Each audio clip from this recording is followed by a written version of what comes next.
하나님 말씀 신명기 4장 11절에서 14절 말씀입니다. 신명기 4장 11절에서 14절 말씀입니다.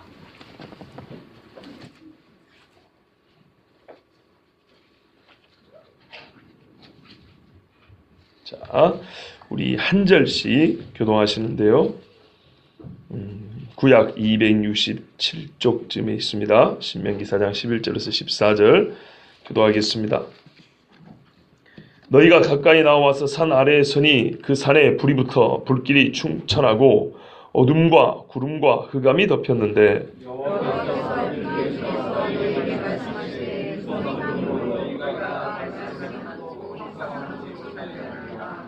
여호와께서 그의 언약을 너희에게 반포하시고 너희에게 지키라 명령하셨으니 곧 십계명이며 두 돌판에 친히 쓰신 것이라.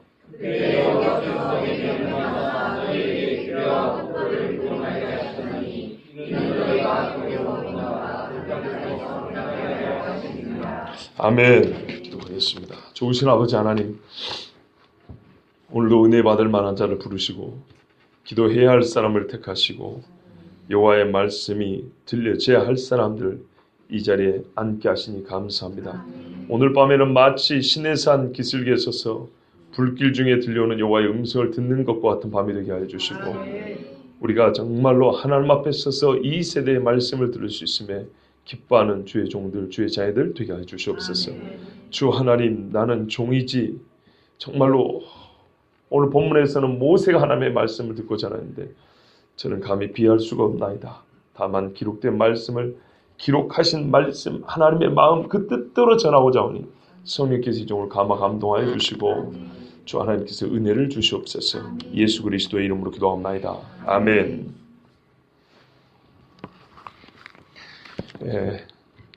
오늘 말씀 본문에 들어가기 전에 한 30년, 35년, 제 기로 81년에 돌아가셨으니까요.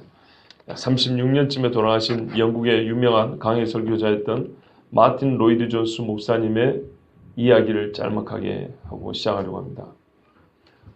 제가 이렇게 무슨 남의 이야기하고 시작하는 게 별로 없잖아요. 예화가 아닙니다. 그분의 목회자로서 자기가 하나님의 말씀을 증거하는 이 사역을 얼마나 기뻐했는지를 잠깐 이야기하고 싶습니다. 왜냐하면 오늘 우리가 시내산 앞에서 듣지 않습니까? 근데 자기가 어느 시대에 설교할 수 있음을 생각해보고 감사했던 사람이기 때문입니다. 이분은 1800년대 후반에 태어났습니다. 주 사역의 시기는 1940년대에서부터 60년대 혹은 70년대 정도까지 60년대로 보면 되겠습니다. 그때가 이분의 주 사역 시기입니다. 이렇게 40년, 50년, 60년, 약 30년 또는 40년 어간입니다. 그때가 이분이 이제 중년을 살아갈 나이죠. 1950년도에 설교를 한 그 설교문에 뭐가 기록이 되냐면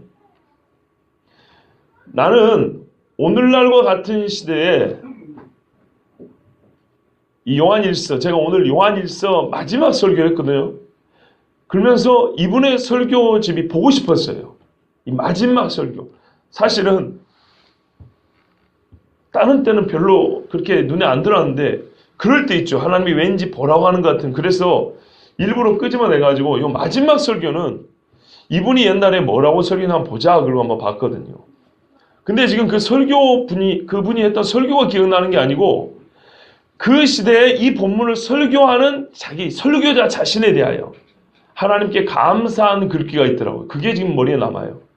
뭐라고 되냐면 요한일서 마지막에 보면 아는 것 이렇게 돼 있거든요. 이제 새벽에 오신 분들은 좀 압니다. 못 오신 분들은 너무 소외감을 가지지 마세요. 요한일서에 보면 반복되어 있는 말씀에 갈수록 뒤로 갈수록 안다는 거예요. 지식의 이야기입니다. 근데 이 지식을 그냥 우리가 말하는 흔히 세상에 말하는 지식을 하면 곤란하고요. 무슨 의미인지는 이제 본문 강의 때 말씀드렸습니다만은 하여튼 하나님을 아는 지식과 하나님을 알아야 세상도 알게 되거든요. 하나님을 아는 지식부터 시작해서 우리 존재에 대한 지식, 이 지식을 알게 되고 이것을 설교하게 될 수 있음이 얼마나 감사한지 나는 이 시대에 이 말씀을 설교하면 감사하다 했어요. 왜냐하면 만약에 내가 지금으로부터 50년 전에 이 설교를 했더라면 나는 이 말씀의 가치를 몰랐을 것이다. 무슨 말이냐면 그로부터 50년 전은요. 전 세계가 낙관주의에 빠져있던 시대였어요. 과학도 발달하고 있었고요. 막 200m, 300m짜리 막 배도 만들어내고요. 비행기도 이제 날아 올리기 시작할 때고요. 사람들은 먹고 살기 좋아졌을 때고요. 소위 기독교인들은 이 땅에 유토피아를 만든다고 생각했던 때가 1800년대 후반, 1900년대 초반입니다. 만약에 내가 그때 목회를 해가지고 그때 말씀을 전했다면 어떻게 생각했을까? 성경에서 말하는 인간의 처참함에 대하여, 인간의 죄의 본성에 대하여, 이 세상이 악으로 달려가고 있음에 대하여, 이 세상이 결국 주의 심판 속에 들어갈 수 있음에 대해 나는 제대로 볼 수 있었을까?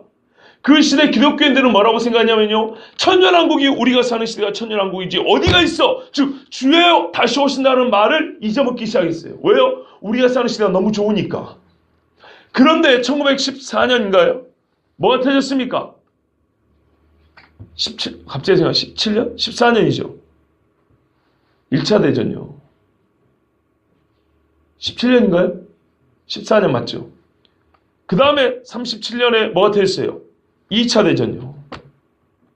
1차 대전, 2차 대전을 불과 몇십 년여간에 두 번이나 터지고 수천만의 사람이 죽었고 그중에 영국은 대단히 큰 피해를 본 나라거든요. 공습경보가 하루가 멀다고 울렸어요. 애들은 숨이라고 정신이 없었어요. 전쟁에서 사람들은 뭘 깨달았냐면요. 인간의 죄악된 본성을 깨달았어요. 한나 아렌트라는 여자 작가가 있는데 이 사람은 뭘 발견했냐면 독일군 포로들을 나중에 신문을 했거든요. 전범들을. 그런데 전부 다 어떤 사람들이에요? 보통 아저씨들이에요. 그래서 그분이 한 말이 뭔지 알아요? 악의 평범성이라고 그랬어요. 옛날에 남양동 대공분실에서 고문을 당했던 그 국회의원이 있어요. 돌아가신 분. 누구시요? 그 영화도 나왔어요. 그분 영화. 몇 년 전에. 야, 별로 관심이 없으시구나. 뭐 전화 여러분이나 뭐. 기억 안 나십니까? 무슨 태자 들어간 분이었던가. 예? 김근태. 예. 그분 이야기예요. 그분이 고문당할 때 무슨 이야기를 듣는지 아십니까? 자기는 정기 고문을 받고 죽기 일보 직전 가는데 자기를 고문하던 사람들이 옆에서 하는 이야기. 어이, 우리 아들이 오늘 시험을 봤는데 시험을 못 봐가지고 이 자식을 어떻게 해야 될까? 그래? 우리 애기는 요즘 이렇게 완전 동네 아저씨들이에요.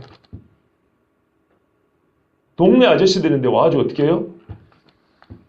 전기로 찢는 거예요. 눈 하나 깜짝 안 하고.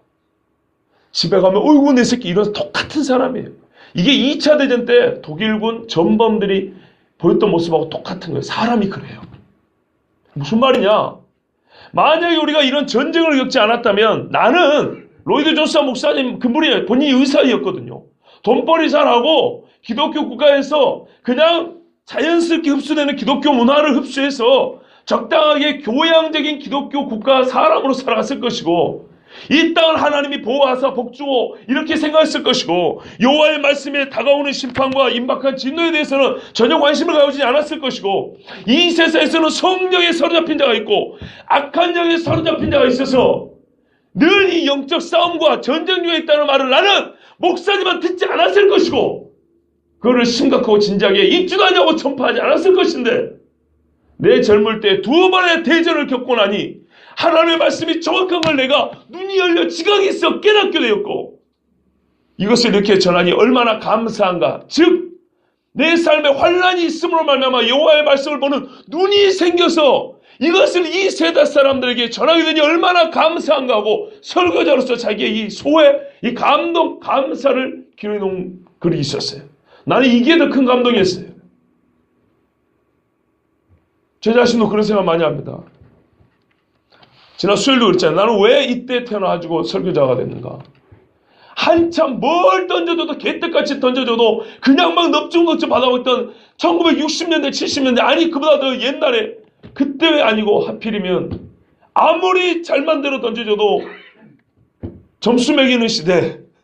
나는 왜 하필 이때 태어나가지고 우리 선배들이 그럴 거냐. 너희들은 참 불쌍하다. 우리는 십자가만 걸면 부흥이 됐는데 너희는 죽을 똥 살 똥 해도 현상 유지하겠다. 물론 이거는 숫자에 대한 이야기지만 그 외에도 전반적인 영적인 어려움들 얘기하는 거예요. 그런데요. 저는 감사해요. 개떡같이 뿌려도 성도들이 찰떡같이 알아먹고 이게 가라진지 알곡인지 모르는 성도들이 늘어나는 것만 보고 내가 주의 일을 잘했구나. 하나님이 나를 칭찬하시겠구나. 이런 착각에 빠지지 않게 해주셨어. 오히려 힘들지만은 이 힘듦 속에서 이 시대가 악한 것을 알고 하나님의 말씀에 놓치지 않고 보게 해주시고 또 정말로 이때도 외칠 수 있으면 내가 예수 믿는 사람이구나. 얼마나 감사한지요. 또 이 말씀을 이 시대에 전하기 때문에 듣는 자를 좀 내가 하나님이 되겠다는 건 아니지만 어떻게 듣는가 보면 진짜 이 사람이 믿음에 있는 거구나 믿음이 없는 거구나 이걸 알 수 있는 시대. 그러니까 이것도 저것도 아니 막 섞여가지고 눈 어두운 시대가 아니라 어렵기 때문에 오히려 눈이 띄어진 시대. 힘들지만 말이죠. 이런 시대에 설교할 수 있게 해주셔서 얼마나 감사한가. 조금 더 예리하게 표현했으면 좋겠지만 제가 언어의 한계로 이게 잘 안 됩니다. 그런데 여러분 이 시대에 우리가 예수 믿기 더 어려워지고 있는 이 시대에 듣기 어려운 말을 들으면서 내가 그걸 들을 수 있다는 것은 그게 바로 증거예요. 내가 신앙 안에 있다는 증거예요. 저희 집사람이 아까 재밌는 얘기를 했어요. 평상시에 그래 생각 안 하고 또 아주 자기 자신이 대단한 많은 걸 안다고 생각하거나 뛰어나다고 생각한 적은 없지만 옛날과 달라진 완전히 자기가 달라진 모습을 알게 됐다는 거예요. 그건 뭐냐면 옛날에는 제 부인이지만 친교를 잘해요. 사람들하고 무척 잘 어울려요. 안 믿는 사람들하고 엄청 잘 어울려요. 나쁜 짓 한 게 아니고 사람이 좋으니까 막 따라 붙어요. 친구로. 근데 말이죠. 복음 이야기는 별로. 근데 요새는요 어딜 가면요 저보다 더 잘해요. 저보고 예수 믿겠다고 오겠다는 사람 별로 없는데 저분 보고 오겠다는 사람은 지금 벌써 몇 명 있어요. 예, 잘하면 돌아온 지 올지도 모르고 그 다음 주도 오겠다는 사람이 있고 막 그래요. 근데 사람만 좋아서 게 아니고 옛날로 달라진 게 말씀을 입으로 표현을 하더라고요. 본인 스스로 그래요. 내가 아무것도 안 들은 것 같고 별로 모르는 것 같은데 예전과 확실히 달라진 언어가 있다는 거예요. 듣고 또 듣고 그랬더니 확실히 언어가 달라지고 그 언어에 사람들은 마음을 열고 듣고 오겠다. 같이 예수 믿어보겠다. 이런 의사를 보인 분들이 있다는 말이에요. 얼마나 감사한가요? 여러분 뭐냐면 본인 스스로 구별할 수 있는 능력이 생겼다는 겁니다. 내가 예전에도 교회를 했지만 내가 알고 믿은 건지 모르고 믿은 건지 내가 어느 정도의 신앙의 깊이를 가지고 신앙생활을 했던 것인지 내가 얼마나 정확한 분별을 하고 신앙생활을 했던 것인지 요즘에 조금 더 그를 정밀하게 알았다 이 말입니다. 그리고 애매하지 않고 정확하게 알고 정확하게 표현을 하니까 다르더라는 거예요. 만약에 우리가 여러분 100년 전에 진짜 유럽 사회가 부흥을 부르짖고 있을 때 그냥 아무렇게만 던져도 신앙의 용어들만 몇 개 그냥 막 던져줘 이렇게 막 쭉 뿌려버려도 잘 먹었습니다 아멘 하는 그런 시대였다면 수는 들었을지 모르지만 알곡은 얼마나 했을까? 정말 주님 앞에 준비된 신분을 얼마나 했을까? 그런 의문이 듭니다. 왜냐하면 그 시대를 살았던 목사의 고백이 그렇기 때문입니다. 그래서 저는 오늘 지금도 여러분에게 이 하나님 말씀을 전할 수 있음에 감사하고 왜 마지막 시대입니까 했는데 이때야말로 정말 필요한 시기고 전할 수 있음을 통하여 네가 믿음 있는 증거되고 듣는 것을 통하여 하나님의 사람인지 아닌지가 바로 증거될 수 있는 정말 영적으로 아주 뭐랄까요 예리하게 이렇게 구별이 될 수 있는 시대. 그만큼 어렵긴 해요. 그러나 그런 시대를 우리가 살고 그런 시대의 말씀을 전하고 들을 수 있다는 것 참 감사합니다. 지금 전해드리는 이 말씀과 맥락에 다 있습니다. 오늘 본문이. 그래서 이 이야기도 하는 겁니다. 어떻게 다 했는지 한번 보십시오. 지난 시간에 말씀을 들을 때 메시지도 중요하지만 메시지가 증거된 상황이 중요하다고 그랬어요. 그런데 자칫 조심할 거는 이건 역사적 배경을 말하는 게 아니라 그랬어요. 상황적 맥락. 그러니까는 당대에 지금 시내산에서 하나님의 말씀을 듣는단 말이에요. 이거를 그냥 크게 봐서 고대 중동사회 이렇게 보는 것이 아니고 하나님이 이스라엘을 시내산에 불러가지고 말씀 주셨다는 이런 맥락으로 배경을 알아야 된다 이런 말입니다. 그런 상황을 알아야 된다는 얘기입니다. 그러니까 보편적인 인류 역사의 시대적 배경을 말하는 게 아니고 하나님과 증거하는 하나님과 듣는 백성이 놓여진 그 상황, 이게 중요하다는 얘기입니다. 무슨 말이냐면 예수님이 엘리엘리 라마 사박다니를 어디서 했냐면 십자가에서. 여러분 엘리엘리 라마 사박다니를 제자들하고 같이 잔치하면서 했다고 하면 여러분 이해가 됩니까? 무슨 말인지 아시겠죠? 엘리엘리 라마 사박다니를 십자가에서 했기 때문에 이 말씀에 대해 우리는 고민하게 보는 거예요. 그리고 그 깊은 의미를 깨달을 수 있는 거예요. 그렇죠? 어찌하여 아들이 버림을 당한단 말이냐. 그런 것처럼 하나님의 말씀이 주어진 상황적 맥락을 우리가 봐야 된다는 겁니다. 그러면 이것은 말씀을 이해하는 데만 돕는 게 아니라 말씀 그 자체의 메시지의 성격을 가르쳐줘요. 밥 먹어라를 며칠 굶은 사람을 앞에서 밥 먹으라는 상황을 알고 하는 거하고 밥 먹으라 소리를 지금 10번 했는데 안 먹어서 11번째 엄마가 밥 먹으라 하는 상황이에요. 자, 이 상황을 아는 경우와 모르는 경우에 글로 똑같이 밥 먹으라 했는데 여러분 완전 다른 상황이 그려지시죠? 앞에는 안쓰럽고 딱히 여기고 사랑하고 불쌍 이런 마음이죠. 뒤에는요 엄마가 매만 안 들었을 뿐이지 이를 그냥 아물고 막 이런 거죠. 곧 매를 들 그런 상황이죠. 그때는 어떻게 해요? 메시지의 내용 같지만 메시지를 전하는 그 말하는 사람의 심정이 다릅니다. 완전히 다르죠. 그런 거예요. 그래서 오늘 이 말씀에서는 내용은 그냥 쭉 가면 이해가 되는데 10절에서 13절로 가면 되는데 11절, 12절이 이 말씀에 즉 십계명이 주어진 상황을 자세히 설명하고 있다는 말입니다. 그것이 왜 필요한가? 아까 제가 마틴 로이드 존스 목사님 이야기한 것과 더불어서 한번 잘 생각해 볼 수 있기를 바랍니다. 말씀을 볼게요. 너희가 나와서 산 아래 서니 하나님 못 올라오게 했습니다. 올라오면 죽는다 그랬습니다. 왜냐하면 산꼭대기에 하나님의 영광이 나타났기 때문에 이 영광을 보면 죽습니다. 그리고 산 아래에 섰습니다. 하나님의 말씀은 아래에서 듣는 것이지 동등하게 앉아가지고 담소 나누듯이 듣는 것이 아닙니다. 이 위치, 이 자세가 하나님 앞에서 어떤 사람이 되어야 함을 가르쳐 주기도 합니다. 잘 보세요. 마리아는 그 발치에 앉아 예수의 말씀을 들었더라. 이리 되어 있다고요. 그 산에 불이 붙어 불길이 충천하고 한자 표현인데요. 번역 잘한 것 같아요. 무슨 말이냐면 헤브리어 원래 말 뜻은 하늘의 마음에까지 닿았다. 하늘의 중심까지 닿았다. 이런 뜻이에요. 그럼 뭐냐면 여러분 불이 하늘까지 닿은 것처럼 높이 올랐다 이 말입니다. 이렇게까지 생각 못 해보셨죠? 말 뜻이 그런 말이에요. 우리가 산불이 나면요. 저희도 시골에서 산불 몇 번 꺼봤는데 아무리 높게 타도 그냥 바람 부니까 불이 이렇게 하지 이렇게 쫙 올라가진 않아요. 불기둥 있죠? 말하면 그런 말이에요. 산에 불이 붙었는데 이 돌밖에 없는 산이 어떻게 불이 붙었는지 하늘 꼭대기가 닿은 것까지 불기둥처럼 불이 타올랐다 이런 뜻입니다. 얼마나 무서운지 아시겠죠? 그럼 여기서 보여준 게 뭐예요? 불을 통하여 하늘과 땅이 맞닿았다는 것입니다. 그래서 하나님 말해요. 이 불 가운데 말씀하신다 그러죠. 잘 보세요. 불이 산과 하늘에 맞닿아 있고 그렇게 보였어요. 이 사람들이 밑에서 보기에는. 그리고 그 불 가운데서 즉 하늘에서부터 이 땅 있는 우리에게 들려진 말씀이다 이런 겁니다. 와 얼마나 무섭습니까? 여러분 불길 중에서 여호와께서 불길 중에서 너에게 말씀하시되 이게 진짜 중요한 장면입니다. 무슨 말이냐면 하나님의 말씀을 불처럼 들어야 된다는 얘기입니다. 불 속에서 말씀이 들린 거거든요. 여러분 호렙산 그 가시떨기나무 지금 그 자리거든요. 여기 불이 붙었어요. 나무가 타지 않았어요. 그죠? 모세가 그 앞에 왔습니다. 하나님의 말씀 어떻게 들어야 돼요? 거룩하고 무섭게 들어야 되죠. 그런데 그렇게 듣지 않으니까 어떻게 됐습니까? 하나님이 화를 냈죠. 화를 냈을 때 불이 확 타오르잖아요. 여호와께서 진노하셨어요.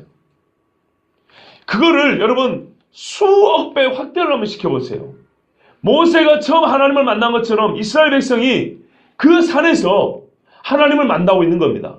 그러면 모세가 하나님 앞에 처음 섰어야 됐을 그 모습으로 이 백성이 서야 되는 거예요. 이 백성이 서서 어떻게 돼요? 모세가 들은 것처럼 그렇게 들어야 되는 거예요. 자, 모세가 처음에 듣고 순종하니까 화를 냈죠. 순종할 때는 어떻게 됐어요? 세상이 이기지 못하는 강력한 믿음의 사람이 됐죠. 바알 앞에 설 때 보세요. 그건 무슨 말인가요? 이 백성이 모세가 들을 때 지금 똑같은 유형이란 말이에요. 블루스에서 나오는 여호와의 말씀을 순종하지 않을 때가 아니라 순종할 때 모세처럼 들어야 된다는 것이고, 듣고 난 다음에 어떻게 해요? 누구도 예외 없이 모세처럼 하나님 앞에 뭐요? 진짜 이스라엘로 제사장 나라로 살 수 있었다고 말입니다. 그게 순종한 사람이 여호수아 갈렙 두 사람이고요. 맞지요? 불 가운데서 나오는 하나님의 말씀을 불처럼 들은 사람은 분명히 그 시대 가운데 살아남았어요. 근데 불 가운데서 내가 이 말씀을 들었다는 걸 모르고 아무 때서나 놀고 먹고 히다께서 가볍게 들은 말씀 취급했던 사람들은 그 광야에서 불의 인도를 받지 못하고 다 죽었어요. 십계명은요, 불 가운데서 주신 말씀입니다. 무슨 말이냐? 시대가 변해도 십계명이라는 메시지가 똑같죠. 그죠? 어제 오늘 날마다 새롭게 주어진 게 아니죠. 바로 이때 주어진 게 오늘까지 왔죠. 우리가 어떻게 들으라고요? 불 가운데서 들으라고요. 뭘요? 십계명을. 여호와의 말씀을 불 가운데서 듣는 것처럼 무섭게 듣지 않냐고 엄중하게 듣지 않는 사람 치고 예수 똑바로 믿는 사람을 데려와 보세요. 하나님을 경외하는 사람 치고 십계명을 우습게 여기는 사람은 어디 있습니까? 절대 없습니다. 그런데 이 시대를 보세요. 마틴 루이스 조스 목사가 그랬거든요. 나는 이 시대 사람들이 아는 것과 성경에서 말하는 그리스도인들이 아는 것, 이 알의 차이가 얼마나 큰지 나는 평화로운 시대였다면 몰랐을 것이다. 그런데 대전을 두 번이나 겪고 나서 하나님 말씀 보니까 그리스도인들이 아는 것, 하나님과 교제 안에 있다는 것, 우리가 하나님의 은혜의 자녀에 속해 있다는 것, 이 세상은 마귀에 속해 있다는 것, 이 참된 구분을 할 수 있는 지각을 가졌고 이 지식을 갖고 사는 것이 얼마나 옳으며 귀한 것인지 깨달았다 그랬어요. 여러분, 제가 왜 말씀을 드립니까? 오늘 이 시대의 십계명에 관하여 불 가운데서 주신 말씀이라고 기억하고 십계명을 듣는 사람이 어디 있냐 이 말이에요. 교회 와서 입문과정으로 달달 외우는 수준이지, 옛날에 율법 시대에는 이런 율법을 주셔서 십계명을 주셨는데 오늘은 그렇지 않습니까? 복음과 비교 대조해서 십계명을 엄격할 뿐이지, 이 하나님이 주신 여호와의 의 뭐라는 줄 알아요? 로마서의 3장에 보면 하나님께서 그 아들을 보내셨을 때 중요해요. 율법의 의를 이루게 하려 하십니다. 이렇게 돼 있어요. 기가 막히지 않습니까? 하나님이 율법을 통해서 우리에게 주신 의가 유효하다는 거예요. 이건 성취되지 않냐고 지금까지 왔다는 거예요. 근데 아들이 왔을 때 율법을 통하여 하나님이 이루어져 하는 의가 그 아들을 통하여 이루어졌다 이 말입니다. 그게 성취가 됐어요. 그래서 이제 끝난 거예요. 무슨 말인지 아시겠죠? 해도 해도 안 돼서 포기해서 폐기한 게 아니고 완성됐기 때문에 끝, 이렇게 말씀하신 거라고요. 근데 이 시대는요, 이 율법 중에 핵심인 십계명이 신의 산에서 불 가운데 주어졌다는 걸 몰라요. 이 백성이 어떻게 그 말씀을 처음 들었는지 생각하잖아요. 우리가 엘렐레 라마 사박다니를 이해하기 위해서 예수의 십자가의 처절함과 그 죽음을 이해하고서 그 상황을 알고서야 이 말씀을 깊이 하고 그걸 오늘날의 말씀으로 오늘날 이렇게 받아들일 수 있는 것처럼 십계명은 어디서 들어야 돼요? 신의 산 앞에 서서 불이 하늘에 닿아 있고 그 불이 얼마나 큰 소리를 냈겠어요. 불 속에서 소리가 나는 말씀으로 너는 나 외에는 다른 신을 내 앞에 두지 말지니라, 이렇게 들어야 타로점이 됐던 오락과 게임이 됐던 음란한 영상이 됐던 돈을 사람의 명예요 사람 앞에 높일만한 체면이 됐던 이것들을 다 버릴 수 있는 거예요. 오늘 오전에 말씀드렸어요. 모든 우상 숭배는 자아 중심이라고요. 못 들으신 분들은 잠깐 또 말씀드릴게요. 어떤 사람은 보이는 우상을 쏩니다. 금과 목석과 쇠로. 왜요? 나를 위하여. 그렇죠? 나를 위하여. 어떤 사람은 보이지 않는 우상을 섬깁니다. 명예, 자기의 조국, 자식, 자기의 체면, 재산. 그렇죠? 어떤 사람은 교회가 우상인 사람도 있습니다. 근데 이 모든 것들이 우상이 될 수 있는 이유는 뭔지 아십니까? 나와 상관이 있기 때문입니다. 내 교회니까, 내 자식이니까, 내 체면이니까, 내 재산이니까, 내 나라니까. 만약에 여기서 나가 빠지면요, 신경 안 씁니다. 그래서 모든 우상 숭배는 결국에는요, 자아숭배라는 겁니다. 아담과 하와에게 네 눈이 밝아. 누구 눈이? 네 눈이 밝아. 하나님과 같이 되리라. 이게 우상숭배입니다. 이와 같은 시대에 하나님의 말씀은 어떻게 됐습니까? 전부 다 나 중심으로 듣습니다. 불 가운데서 나오는 하나님의 말씀으로 듣지 않아요. 하나님의 말씀이 이미 불 속에서 들렸던 그 무섭고 두려운 말씀이라는 게 잊혀져 버렸어요. 만만해요. 그 대표적인 게 뭔지 아십니까? 어디 적용할 거 없을까? 어떻게 적용해야 돼? 이것이 바로 그런 거예요. 그렇게 보는 자체가 틀렸어요.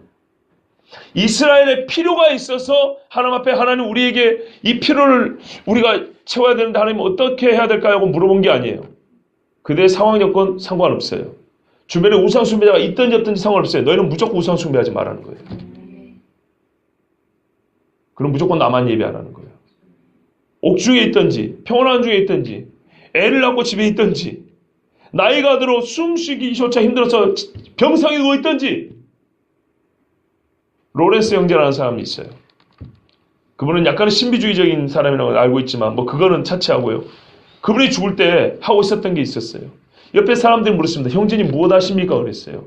내가 일생에 하던 것을 하고 있는 중이네. 그러고 죽었어요. 그게 뭡니까? 예배. 이러고 죽었어요. 침상에 누워가지고 입밖에 벌릴 수가 없어요. 근데 입으로 있으면 중얼중얼 하는 거예요. 뭐 하십니까? 했더니 나는 평생에 해오던 것을 지금 이 마지막까지 하고 있는 것인데 이렇게. 그게 뭡니까? 하나님의 향한 예배네. 이렇게 말했어요. 그 예배가 무슨 찬송 크게 불렀겠습니까? 아마도 기억했던 말씀을 암송했을 거예요. 하나님 앞에 이 남은 영혼들을 위해서 자기 영혼을 위해서 기도했겠죠. 예, 가장 축소하면 기도했다는 얘기입니다.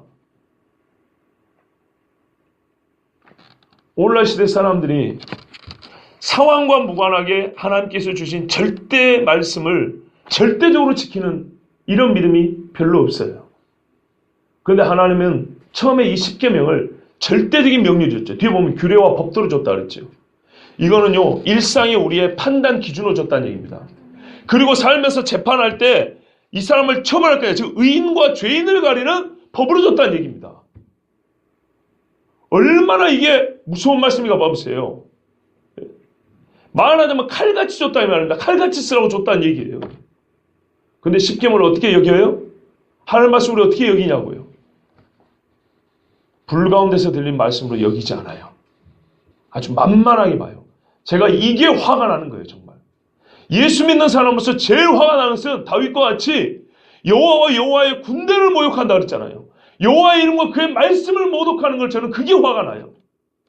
근데 예수 믿는 사람들도 많이 그래요. 하나님의 말씀을 너무 편하게 읽는 거예요. 이것이 잘못입니다. 다시 한번 보십시오. 여호와께서 불길 중에서 너희에게 말씀하시되 어둠과 구름과 흑암이 덮였다. 왜요? 이 말씀을 하시는 분을 그대로 보면 죽으니까 자기를 나타내시긴 해야 되는데 우리가 볼 수 있는 만큼 나타내셔서 하나님 우리에게 말씀하셨어요. 그런데요, 이 말씀에 기록되지 않았지만 출애굽기에 똑같은 장면이 기록된 게 하나 있어요. 이 상황을 이야기해서는 이거 반드시 알아야 되는 게 하나 있어요. 여러분 출애굽기 19장을 한번 찾아보십시오.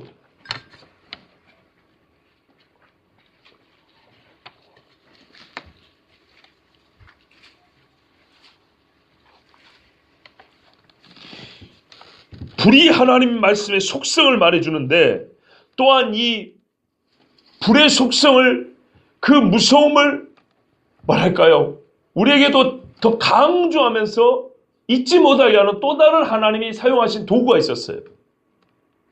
자, 19장 16절 같이 읽습니다. 시작. 셋째 날 아침에 우레와 번개와 빽빽한 구름이 산 위에 있고 여기까지요. 우레와 번개가 있었다는 거예요. 그러니까 불길이 막 하늘로 타오를 때 뭐가 있었다고요? 우르릉 쾅쾅 했다는 겁니다. 번개불이 번쩍번쩍 했다는 겁니다. 정말 얼마나 무서운지 알겠죠? 그러니까 제가 이 말씀에 관심을 가지게 된, 특별히 관심을 이게 돼요. 왜 이렇게 무섭겠냐 이 말이에요.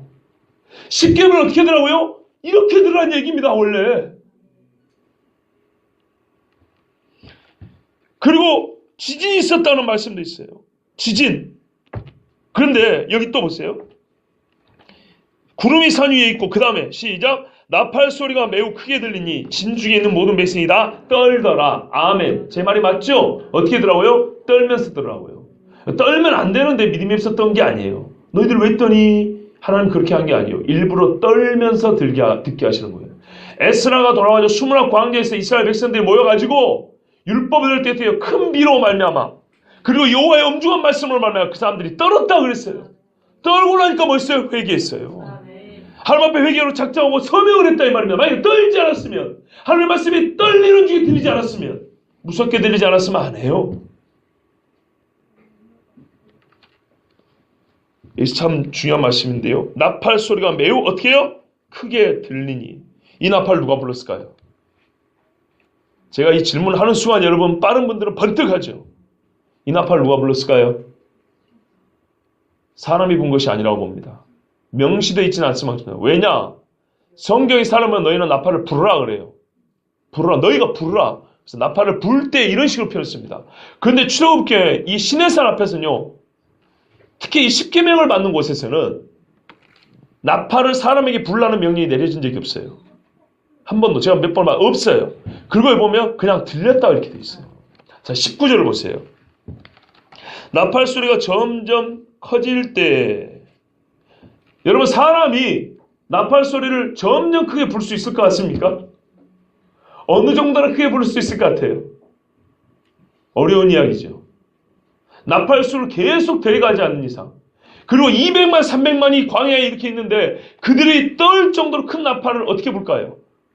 트럼펫 불었다는 게 아니라 뿔나팔한테 북 이런 소리인데 하늘에 북 하는 백고동 소리같이 이런 소리가 들리는 건데 저 진 끝에 있는 사람까지 충분하게 들리고 더 크게 더 크게 과연 몇 명이나 어떤 나팔을 가지고 불러야 그게 가능하겠습니까?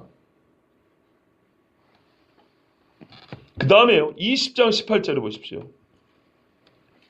20장 18절에 여기서는 말의 구조를 봐야 됩니다. 뭇 백성이 우레와 번개와 나팔소리와 산의 연기를 본지라 그들이 볼 때 떨며 멀리 서서 떨며 뒷걸음질 쳤어요. 떨었어요. 자, 떨는데 즉 좀 표현했지만 떨게 하는데 필요한 게 뭐였어요? 우레와 번개와 나팔소리와 산의 연기였어요. 즉 불이었습니다. 그러니까 하나님이 떨면서 듣게 하려는 의도는 분명 확인됐죠. 그런데 여기가 1년으로 이렇게 이렇게 1년 종대로 지금 기록이 되어 있다는 거 아셔야 됩니다. 우레와 번개와 나팔소리와 산의 연기가 동일한 기능을 하고 동일한 능력을 발휘했다는 것입니다.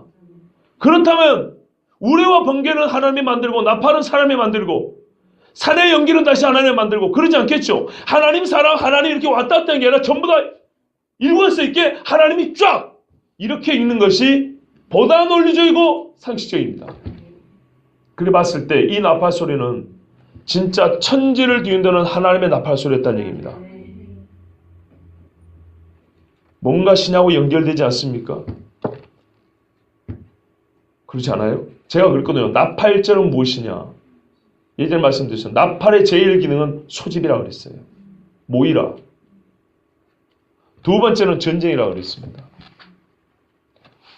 그런데 하나님께서 친히 이스라엘 백성을 이스라엘로 모일 때 나팔을 부셨다는 거예요.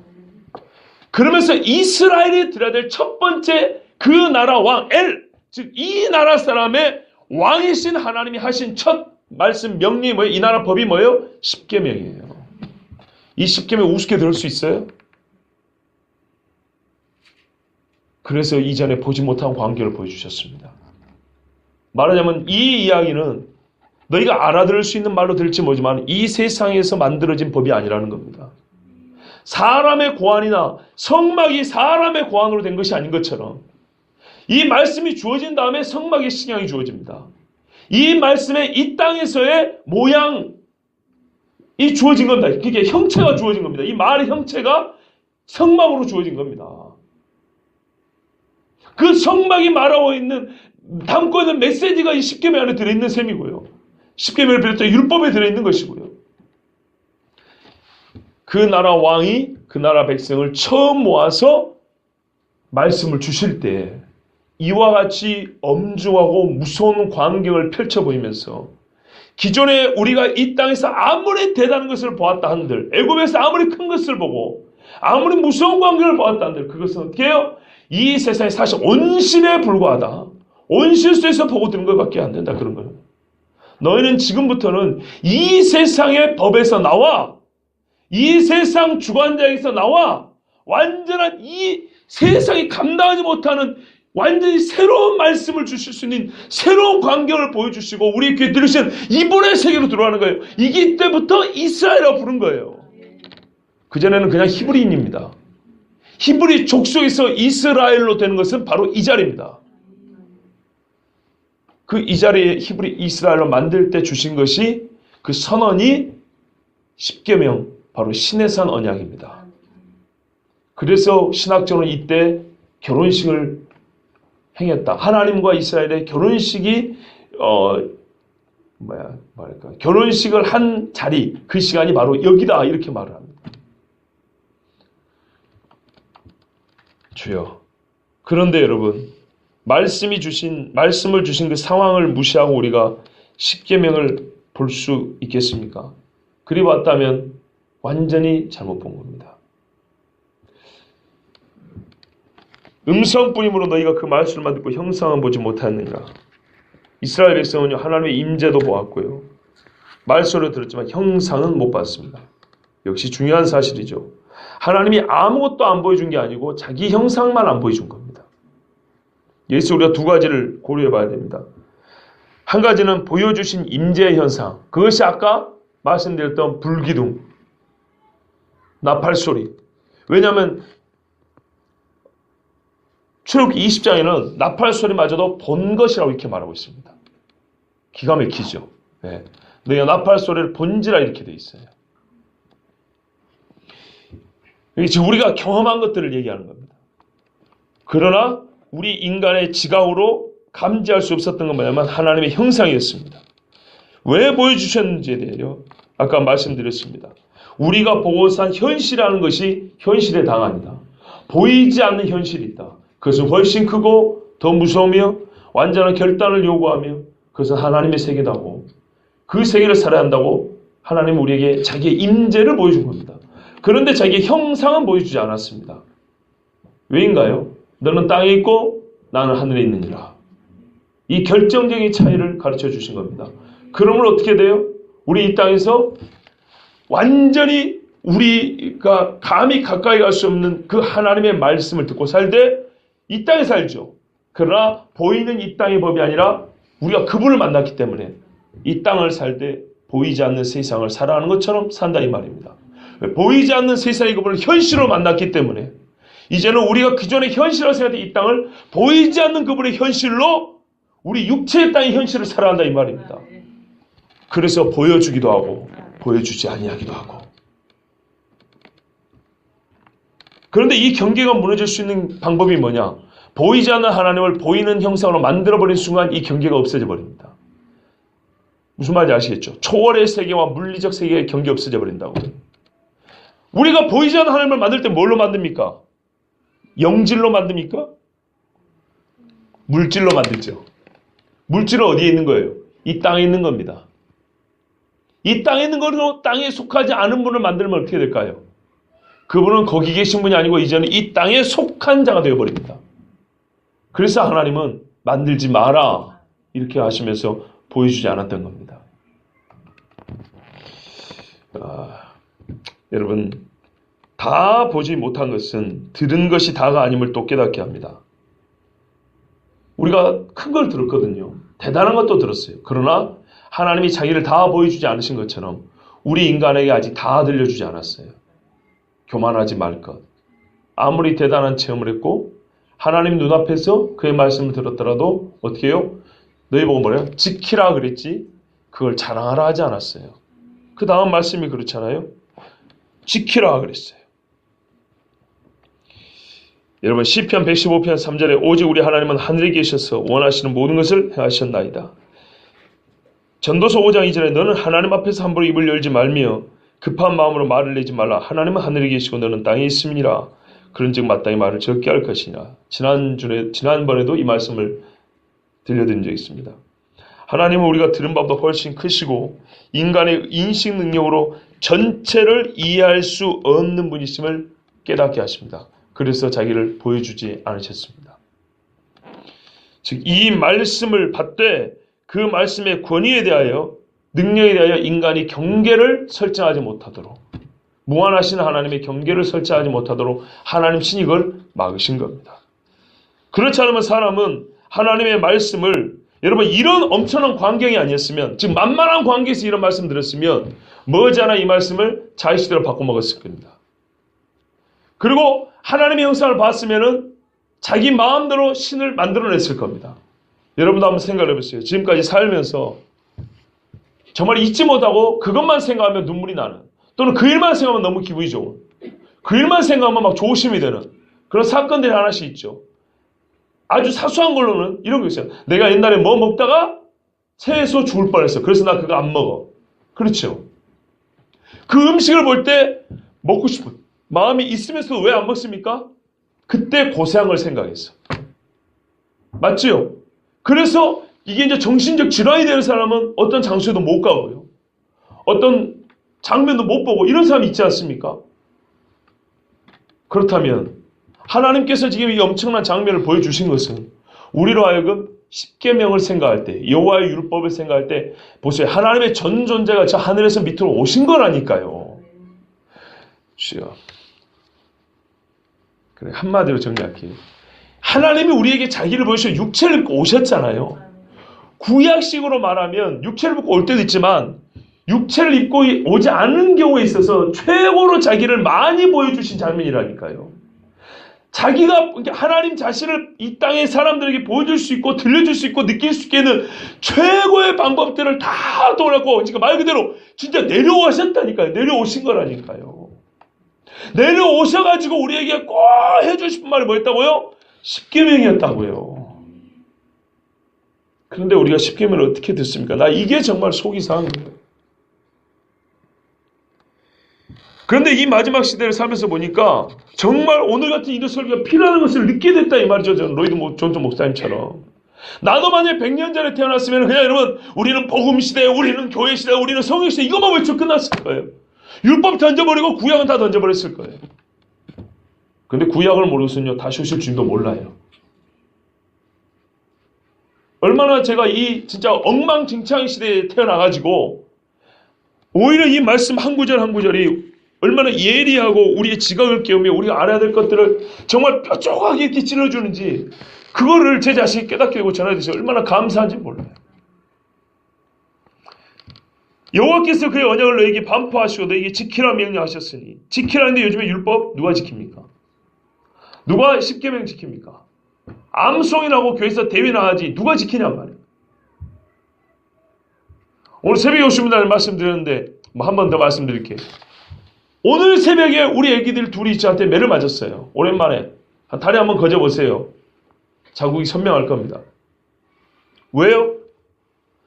새벽까지 안 자고 엄마 핸드폰 가지고 짱구는 못 말려를 본 거예요. 애기가 짱구는 못 말려 본 게 뭐 잘못이냐? 보지 말아 했거든요. 단순히 엄마 아빠의 명령을 얻기 때문이 아니에요. 더 큰 이유를 말씀드렸어요. 예전에 삼비가 기도를 잘하다가 기도를 안 하고 예배, 가정예배를 안 드려 하더라고. 왜 그랬대요? 터닝맥 카드를 받기 때문이라고 했어요. 그 만화를 보니까 그거는 자동차 변신 만화인데 그 안에 귀신의 형상이 왔다 갔다 하거든요. 영적인 만화입니다. 별이가 요새 막 짜증을 부리고 말을 안 듣고 막 그래요. 왜 그런가 봤더니 애가 잘 보는 만화가 뭐죠? 자두. 그 만화의 자두라는 여자의 주인공인데 엄청 엄마 말하고 짜증만 부려요. 똑같이 배워요. 영적인 문제예요. 그러면 짱구는요. 여러분 그 사파부터 보세요. 사람이 기형적으로 그려져 있어요. 저희 집사람 분석에 따르면 그건 어린이 만화를 가져간 어른용 만화라고 그랬어요. 거기에 담겨있는 사상과 어법들은, 화법들은 다 어른 거예요. 어른 것. 그것도 일본 어른들 거예요. 악한 기운이 여기저기 스며들어 있는데 그래서 가르쳐줬거든요. 그러지 말라고. 그리고 이건 밤늦게 보면 안 되고 특별히 이런 거는 제하고 보지 말고 특히 엄마 몰래 갖고 와 보지 말라고. 근데 엄마 자니까 갖고 와서 본 거예요. 그리고 엄마가 중간에 와서 너희 뭐냐 했더니 자는 척 거짓말했어요. 제가 또 잠기가 막잖아요. 난 다 알고 있었죠. 그래서 안 되겠다 해서 얘를 매를 때렸어요. 성경적으로. 그리고 설명을 해줬어요. 왜? 무엇을 내가 잘못했는지 하고. 그런데 오늘 새벽에 요한 1장 마지막 말씀하면 예수 그리스도를 말하면 우리에게 지각을 주사 참 하나님을 알게 하셨다 그랬어요. 지각. 우리가 예수 믿지 않았다면 누가 짱구는 못 말려를 어른용 만화라는 것을 알 수 있겠습니까? 그 안에 영적인 세계가 아이들에게 영적인 세계관을 왜곡시켜서 자연스럽게 그런 이상한 그 영적으로 이렇게 영적인 것들을 몸에 배게 하는 쪽으로 끌고 간다는 걸 누가 알겠습니까? 그러니까 예수를 믿고 성경을 보니 이게 보이더라는 거예요. 그리고 어떤 만화를 보내냐에 따라 애들의 언어와 습관과 표정이 달라진다는 거예요. 근데 누가 일반 엄마들 그걸 관심을 하지 않아요 말이죠. 제가 대단하다는 게 우리 집사람이 대단한 게 아니라 우리가 성경을 보니까 감사하게도 마지막 시대를 살면서 긴장감을 가지고 성경을 보니까 보이더라고요 말이에요. 오늘 십계명도 제가 그래서 말씀해요. 만약에 제가 이 시대가 아니었으면 저도 똑같이 말씀해요. 여러분 십계명을 지켜야 됩니다. 안 지키면 하나님 앞에 벌받아 이러고 끝났을 거예요. 이 광경에 집중하지 않았을 거예요.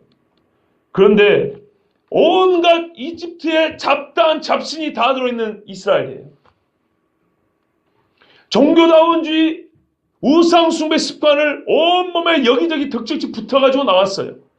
홍해를 건너긴 했지만 이 애국적인 사고방식에 철저하게 물들어 있었어요. 이걸 어떻게 빼냅니까? 이것이 잘못됐다는 그 깨달음 지각을 어떻게 그들에게 줄 수 있습니까? 불 가운데 말씀하지 않고 나팔 소리를 크게 해서 떨리는 가운데 말씀하자면 깨닫게 할 수가 없는 거예요. 아무리 어부로서 일평생 고기를 만졌고 전문가라 할지라도 내가 죄인이라는 거, 내 힘으로 고기를 잡을 수 없다는 거 어떻게 깨닫게 합니까?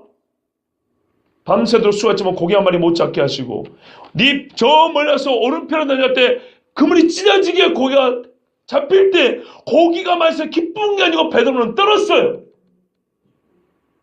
그때서야 들렸습니다. 네가 사람을 낚는 어부가 되리라. 아멘. 그 전에 베드로는 웃었어요. 성경에 보면 베드로가 예수님을 만나야 된 과정이 기록되어 있다 했습니다. 처음에 그 동생이 와서 안드레가 말했을 때 안 믿었다고 되어 있어요. 그런데 그 사건에서 믿거든요. 시간이 있었단 말입니다. 왜요? 일상의 평범한 환경 속에서는 주의 말씀 들리지 않았어요. 동생이랑 같이 사업을 했기 때문에 바닷가에서 왔다 갔다 하면서 예수님 앞에 사람도 몰리는 거 봤거든요. 오다가 들었거든요. 근데 내 고기 있고 배 있고 내 저녁 잘 되고 안 들렸어요. 그런데 어느 날 밤엔가 어부의 기술과 전문성을 총동을 해도 고기 한 마리 못한 이런 경우는 없었던 거예요. 이때 이제 무슨 역사 대표를 보면 당시 그물들은 요즘 그물 같지 않아서 실들이 플라스틱 경심이 아니라고요. 물에 넣으면 다 보이는 실들이라고요.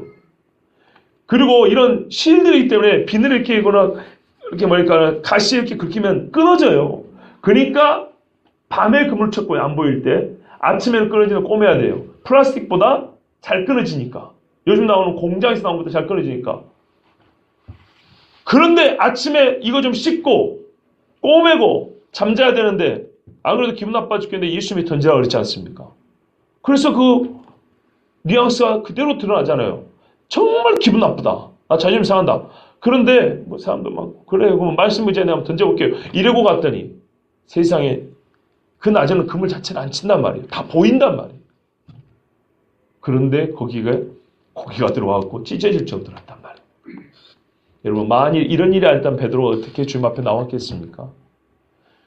완전히 다른 세계를 눈을 열어 보게 하기 위해서는 귀를 열어 듣게 하기 위해서는 하나님의 이런 무섭고 떨리는 광경이 필요했던 것입니다. 그런데 오늘 한번 생각을 해보세요. 오늘날 우리가 여호와의 말씀을 어떻게 듣는가? 온갖 세상의 즐거운 것들을 다 마음속에 품고 들어왔어요. 우리 생각에 세상에서 가르치는 잡다한 정말 우리 영혼을 위해서는 하나 쓸모없는 짓을 일단 다 들고 왔어요. 내 경험들, 내 자존심, 내 고정관념, 내 인생의 개똥차라 이런 것들 다 짊어져 교회 왔어요. 뭐 하래요? 그런 대로 들을 만한 얘기 하나 더 하라. 아니라니까요. 하나님 말씀 그것들을 다 깨부셔나가는 거예요. 완전히 태워버리고 없애버리고 하나님 말씀으로 100% 채우라는 거예요. 그래서 이런 광경을 주신 거예요. 그래서 여기서 떠는 순간 뭐가 생각났겠어요? 뭐가 귀했겠어요? 뭐가 하나님 앞에서 남겨둘만 했겠어요? 남겨두지 말고 다 없애버리라는 얘기예요. 생각 없이 멍청이 살아가는 게 아니라 다른 지식의 체계를 가지고 살아가는 이 말입니다. 여호와의 말씀을 그렇게 듣지 않아요. 네 가지가 다 하고 하나 더 위로 좀 얻으라고요. 좋은 말씀 들고 아니에요. 그거 아니라니까요. 그런 저기 저 앞에 철학관 있어요. 거기 가서 들으십니다. 근데 오늘날 우리 하나님 말씀 이렇게 듣더라고요. 불 앞에서 쓰는 것처럼, 번개와 우레 속에서 듣는 것처럼 듣지 아니에요. 나 이게 정말 화가 나고 마음이 너무너무 아파요. 또 이 말씀, 그때 여호와께서는 이 명령을 하세요. 이거는 명령을 했어요. 떠는 가운데 명령이니까 반드시 시켜야 되는 거예요. 너에게 규례와 법도를 교훈을 하신다니 이는 너희가 거기로 건너 받을 땅에서 행하게 하려 하심이라. 가나안 땅에서요. 가나안 땅에서 행하는데 가나안 땅에서만은 아니에요. 여기서부터 행해가지고 전 세계로 흩어나가야겠죠.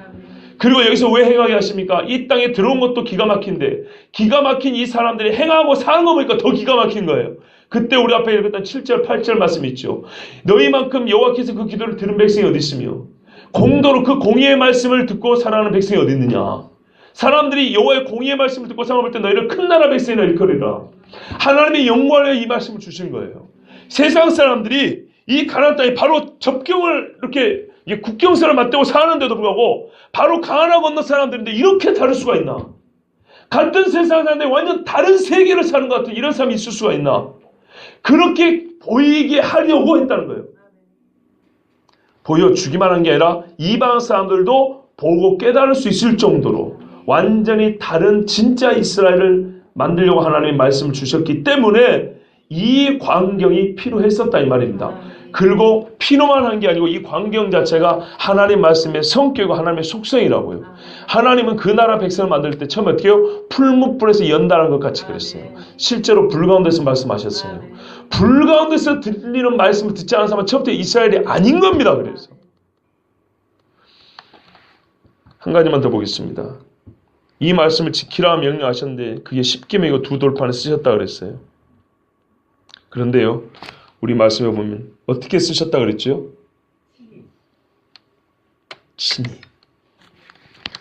친히 쓰셨다는데요, 이런 말입니다.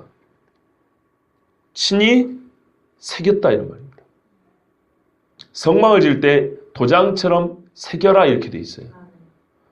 그러니까 우리가 종이에 쓴 게 아니라 돌을 어떻게 했대요? 흠집을 내서 글을 새겼다 이 말입니다. 비석처럼. 뭐 그 정도는 다 아시죠? 돌에 붓칠을 한 게 아니고 고를 내서 글을 새겼다는 겁니다. 근데 뭐가요? 하나님의 손가락이 친히 새겼다는 겁니다. 이게 왜 중요하냐? 여러분, 우리는 다니엘 5장에서 실제로 하나님의 손이 나타나서 벽에 쓰신 걸 봤습니다. 그렇죠? 그때는 썼어요. 벽에 고를 내서 글을 새긴 게 아니고 그냥 썼어요. 그러나 분명히 뭐가 나타났어요? 분명히 보면 사람의 손과 같은 것이 나타나 이렇게 돼 있어요. 그게 사람의 손입니까? 하나님 손이죠. 하나님 손이 나서서 썼다 얘기입니다. 그러면 여기서는 하나님이 친히 쓰신 것이라 무슨 광서에 나와서 쓴 거를 은유적 표현으로 이건 하나님이 쓰신 거 이렇게 말하는 게 아니고 진짜 하나님의 손이 썼다 이 말입니다. 그러면 이때 본 게 뭐냐면 이스라엘 70인 장로는 올라와서 하나님의 보호자와 그 발을 봤다 그랬어요. 그리고 그 발 밑에는 청옥을 편 듯 하더라 했어요. 이게 바로 불이 섞인 유리바다. 요한계시죠. 바로 그 광경을 봤다. 이게 에스겔 1장에 봤던 겁니다. 요거를 이스라엘 70인 장로에 똑같이 봤다는 겁니다. 그 다음에 모세는 뭘 봤냐면 하나님이 율법을 쓰시는 손을 봤다는 얘기입니다. 이 두 가지를 봤어요. 그러니까 자연스럽게 모세가 간구한 게 뭔지 아십니까? 여호와여 나에게 주의 영광을 보이소서. 얼굴 보여달라는 말입니다. 손발만 보여주지 마시고 나에게 얼굴도 보여주십시오. 이런 말을 했던 겁니다. 만약에 보이지 아니하였고 그냥 어떤 빛만 봤다면, 어떤 광서에 나와서 쓰는 것만 봤다면 그렇게 요구하지 않습니다. 그래서 하나님도 말씀합니다. 너는 내 뒤편만 볼 것이다. 이렇게 소위 말해서 신체 부위를 나눠서 나눠서 표현을 합니다. 여러분, 사람이 하나님의 손이 나타나서 돌에 글을 새기는 것을 처음 봤습니다. 하나님이 율법을 이렇게 줬어요.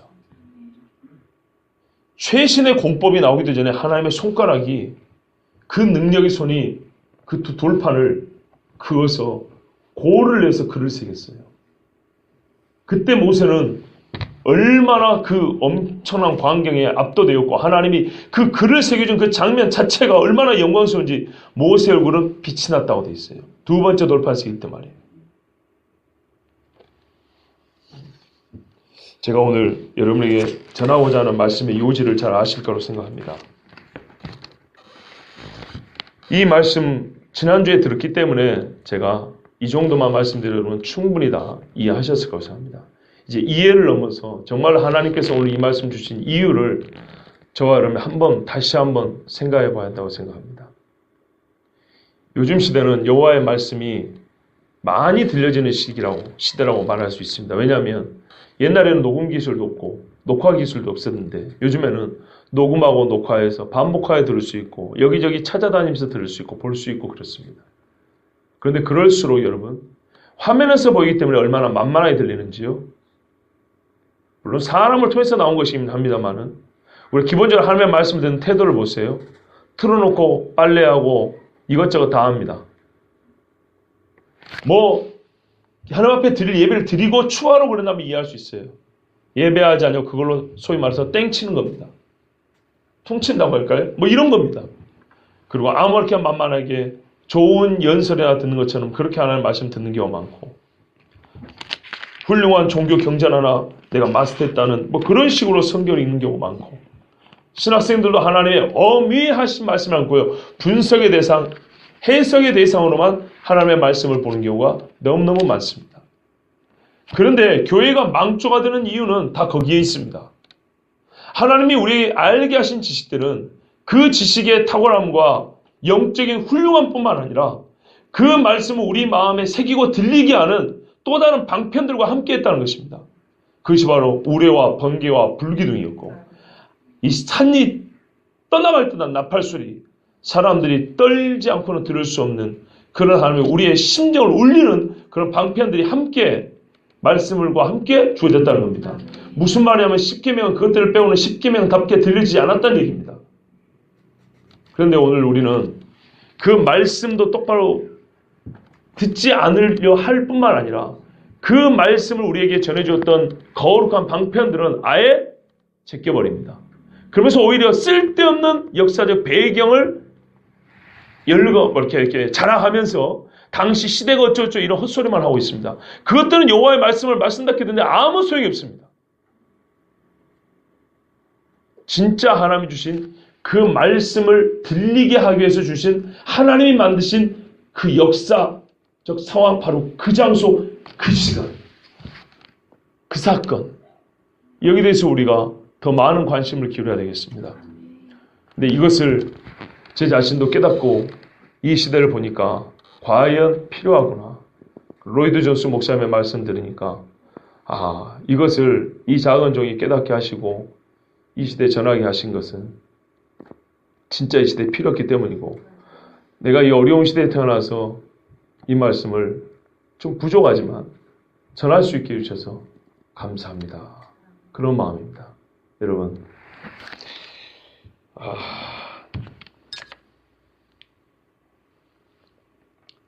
죄송하지만 사적인 이야기 하나 더 하겠습니다.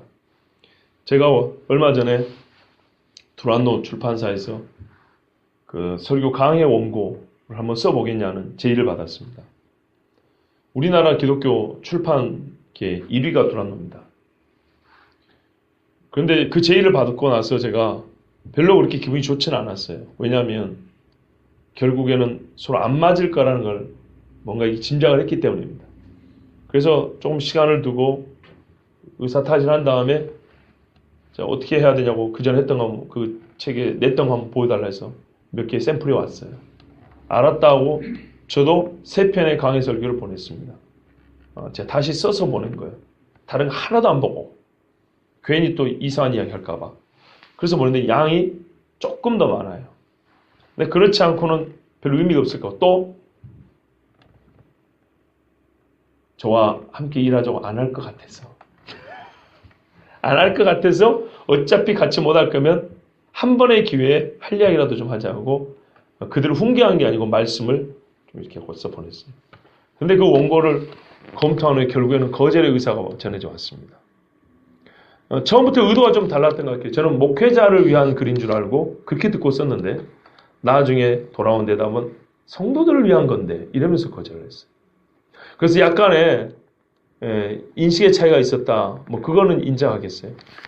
그리고 제 글을 검토했던 그 자매는 상당히 좋은 이야기를 해줬어요. 그런데 크게 볼 때 그 출판사에 좀 아쉬운 점이 있어서 제가 이메일을 하나 보냈어요.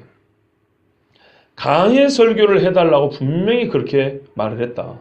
근데 내가 강해 설교를 보냈더니 설교가 아니고 강해나 주석 같아서 안 됩니다. 이렇게 답변이 왔어요. 이거는 말이 안 맞지 않냐? 그러면 여러분이 말하는 설교는 무엇입니까? 라고 물어봤어요. 설교는 이래야 한다 저래야 한다고 유명한 학자들이 책은 펴내지만 그 책은 펴내지만 학자들 책은 펴내지만 막상 그런 류의 설교를 듣는 것은 싫어하는 것 아니겠습니까? 그러면서 몇 가지 말씀을 드렸어요. 그랬더니 그게 이제 직원 중에 참 좋은 자매예요. 그거는 죄송하다고 또 사과의 문자가 왔어요. 본인이 처음부터 기획 의도를 좀 바르게 전하지 못했던 것 같다고. 그렇지만 제가 이제 그 자매한테 유감이 있는 게 아니고 좀 안타까운 게 그거예요. 분명히 문서 선교를 하는 사람은 하나님의 말씀을 바르게 전하기 위하여서 문서 선교를 하겠다고 뜻을 정했을 거 아니겠습니까? 그런데 처음부터 제가 나중에 조금 더 확인해 본 경우가 뭐냐면 쉽게 읽고 빠르게 적용할 수 있는 그런 글을 원했던 거예요. 죄송하지만 잘 팔리는 글을 원했던 거죠. 이게 또 명예훼손으로 글을 갈라. 어디 가서 말하지 마세요. 우리끼리.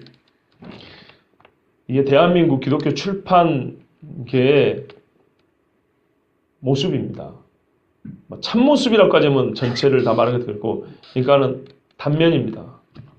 얼마나 안타까운지 모릅니다. 그래서 제가 제 글을 안 실어준 게 문제가 아니고 들리는 말에 하면 귀 출판사에서 나오는 큐티집은 다른 출판사에서 나오는 큐티집보다 말이 너무 부드럽고 오히려 말씀을 온전하게 큐티하기가 어렵다고 하더이다. 그렇게 한 말씀 드렸습니다. 거기가 이제 그 온누리교회하고 이렇게 그러잖아요. 그 교회 교인들은 부드럽고 교양적인 그런 것에 아마 익숙한 모양입니다.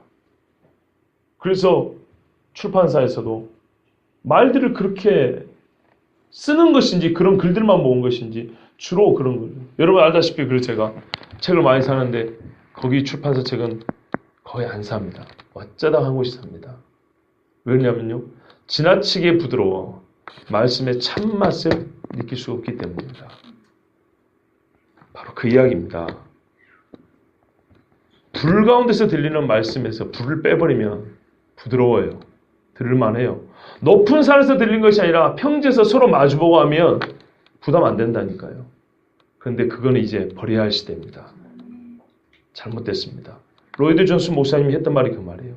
내가 몇십 년 전에 태어났으면 나는 꼭 그렇게 말씀을 내가 읽고 그렇게 전했을 것인데 모든 것이 뒤죽박죽이고 참과 것이 가려져 버리고 하나님 앞에 자기들이 가졌던 것이 옳은 줄 알고 살았는데 이것이 완전 다 틀렸다는 것이 들통이 난 이때 보니까 우리가 얼마나 잘못 알고 있었던가. 그리고 참된 것을 안다는 것, 하나님 우리에게 지각을 주사 참된 것을 깨닫게 하는 게 얼마나 중요한가. 이것을 전하기가 지금 전쟁이 끝나기 얼마나 먹고 살기 어렵습니까? 그렇지만 그럼에도 불구하고 그래서 사람들이 어떤 면에서는 교회를 잘 안 나올 수도 있고요. 안 들어. 왜? 먹고 살기 왜 전쟁을 2번이나 치르고 지금 목구멍이 포도청인데. 그런데도 불구하고 이때 이 지각을 가지고 전하게 하시니 하나님께 감사하는데 저희도 그 비슷한 마음을 이 시대에 느낀다 그 말입니다. 그래서 오늘 이 말씀 우리에게 더 필요한 말씀이라는 것입니다. 제가 좀 피곤한가 봅니다. 말씀을 조금 더 매끄럽고 자연스럽고 논리적으로 했으면 좋겠는데 또 이게 좀 잘 안 될 때도 있습니다. 사람이니까 그렇다고 이해해 주시고요. 여러분이 꼭 기억하실 것은 하나님의 말씀은 불 가운데서 들었던 말씀이다. 나팔소리와 떨면서 들렸던 십계명은 하나님이 그 나라 백성을 처음 할 때 그렇게 주셨던 말씀입니다. 특별히 마지막 때 모든 것이 혼란하고 무질서하고 하나님의 말씀의 권위가 정말 사람의 발밑에 깔리는 이 시대에는 불 속에서 나는 음성을 듣는 것과 같이 실제로 그랬어요. 같이 아니고 실제로 그렇게 하나님의 말씀을 들어야 된다. 여러분 꼭 이 말씀을 기억하시고 들은 대로 명령을 지키시기 바랍니다. 우리 함께 기도하겠습니다. 오늘 이 시간에 들은 말씀대로 하나님 이 시대에 우리에게 말씀 주셔서 감사합니다. 진실로 여호와의 말씀을 불 가운데서 들려주는 말씀으로 듣지 아니하고 저 산 위에서 하늘에서 땅을 지축을 흔들면서 들리는 말씀으로 듣지 아니하고 만만하게 이스라엘 되어서 아무렇게나 살아가는 교인으로 아버지 쉽게 주의 말씀을 듣고 적용하고 실용주의적으로 주의 말씀을 여기 폈다 저기 폈다 하는 그런 그리스도인들 아닙니까? 하나님 용서해 주시옵소서. 교회가 살고자 아무리 발버둥을 쳐도 엘리야처럼 호렙산으로 다시 나가는 자가 몇이나 됩니까? 하나님 우리가 다시 불 가운데서 나오는 주의 말씀 듣기를, 불 가운데 주님 앞에 말씀을 들으며 떨며 서 있기를 간절히 삼하고 원하는 백성 되게 하여 주시옵소서. 우리 주의 몸으로 기도하겠습니다. 주여!